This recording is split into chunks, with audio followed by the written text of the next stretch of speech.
Are you ready to finally conquer your to-do list and command your calendar like a productivity pro?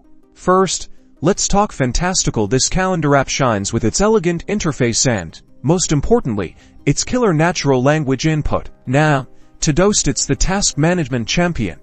Todoist focuses on breaking down big goals into manageable tasks.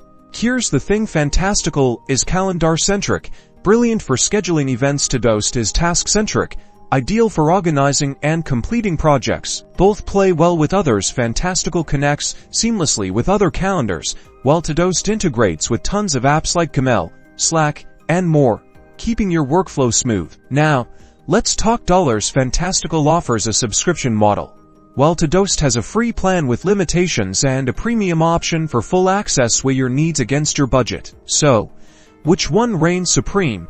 If your life revolves around appointments and meetings, Fantastical is your calendar king. If you're all about conquering to-do lists and managing projects, Todoist takes the crown. Ultimately, the best app is the one that fits your workflow. Experiment, explore, and find your productivity soulmate. Don't forget to like this video and tell me in the comments which productivity app you prefer.